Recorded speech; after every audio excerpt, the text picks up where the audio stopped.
ಸ್ಟಾರ್ಟಾ? ನೋಡಿ ಏನಿದು, ಈ ಅರಣ್ಯ ಇಲಾಖೆಯವರು ಅವಿವೇಕಿ ಮಂತ್ರಿ ಮತ್ತೆ ಭ್ರಷ್ಟ ಅಧಿಕಾರಿಗಳು ಏನ ಆದೇಶ ಮಾಡೋರಲ್ಲ ಸಫಾರಿನ ಪುನರಾರಂಭ ಮಾಡ್ತೀನಿ ಅಂತ, ಇದು ಕಾನೂನಿಗೆ ವಿರುದ್ಧವಾಗಿ ಮಾಡಿರೋಂಥದ್ದು. ಇವರು ಕಳ್ಳರುಗಳು ರಾತ್ರೋರಾತ್ರಿ ರೆಸಲ್ಯೂಷನ್ ಪಾಸ್ ಮಾಡ್ತಾರಂತೆ, ಏನೋ ಕಮಿಟಿ ಫಾರ್ಮ್ ಮಾಡ್ತಾರಂತೆ. ಕಮಿಟಿ ಫಾರ್ಮ್ ಮಾಡ್ಕೊಂಡು ಇವರು ಸಫಾರಿ ಪ್ರಾರಂಭ ಮಾಡೋದಕ್ಕೆ ಅಪ್ರೂವಲ್ ಕೊಡ್ತಾರಂತೆ. ಎಲ್ಲೂ ಟ್ರಾನ್ಸ್ಪರೆಂಟ್ ಆಗಿ ರೈತರುಗಳನ್ನಾದ್ರೂ ಆಗ್ಲಿ, ಪರಿಸರವಾದಿಗಳನ್ನಾದ್ರೂ ಆಗ್ಲಿ, ಎಕ್ಸ್ಪರ್ಟ್ಗಳನ್ನ ಸೇರಿಸ್ಕೊಂಡೇ ಇಲ್ಲ. ಇವರು ಅಷ್ಟು ಪ್ರಾಮಾಣಿಕರಾಗಿದ್ರೆ ಎಲ್ಲಾರನ್ನೂ ಸೇರಿಸ್ಕೊಂಡು ಇವರು ವರದಿ ತಯಾರು ಮಾಡ್ಬೇಕಾಗಿರೋದು.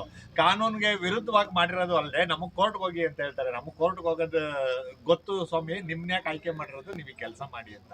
ಇವತ್ತು ಪ್ರೊಟೆಸ್ಟ್ ಮಾಡಿದೀವಿ, ಏನೋ ನಮ್ಗೆ ಅಧಿಕೃತವಾದ ಆದೇಶ ಬಂದಿಲ್ಲ, ನಾವು ಬರ್ದಂಗ್ ನೋಡ್ಕೊಳ್ತೀವಿ, ನಾವೇನ್ ಪ್ರಾರಂಭ ಮಾಡಲ್ಲ ಈಗ್ಲೇನೆ ಹಂಗೆ ಹಿಂಗೆ ಅಂತ ಅಂದಿದ್ದಕ್ಕೆ ತಾತ್ಕಾಲಿಕವಾಗಿ ನಾವು ಈ ಪ್ರೊಟೆಸ್ಟ್ ನ ಕೈ ಬಿಡ್ತಾ ಇದೀವಿ.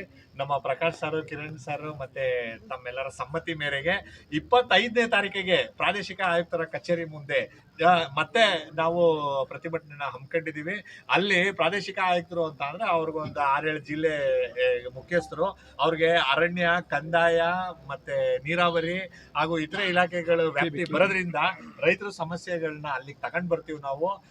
ಏನ್ ಈ ಸಫಾರಿ ಪ್ರಾರಂಭ ಮಾಡೋ ಅಂತ ಹುನ್ನಾರ ಮಾಡಿದೀರಾ ನೀವು, ಇದನ್ನ ಹಿಂಪಡಿಬೇಕು ಅನ್ನೋದ್ರ ಜೊತೆಗೆ ವಿವಿಧ ವೇದಿಕೆ ರೈತರುಗಳ ಬೇಡಿಕೆ ಏನೈತೆ ಎಲ್ಲಾನು ಮಂಡಿಸ್ತೀವಿ. ಸೊ ರೈತರುಗಳು ಹೆಚ್ಚಿನ ಸಂಖ್ಯೆಯಲ್ಲಿ ಭಾಗವಹಿಸಬೇಕು. 25ನೇ ತಾರೀಕು ಮತ್ತೆ ರೀಜನಲ್ ಕಮಿಷನರ್ ಆಫೀಸ್ ಮುಂದೆ ಭೇಟಿ ಆಗದೆ ಎಲ್ಲರೂ.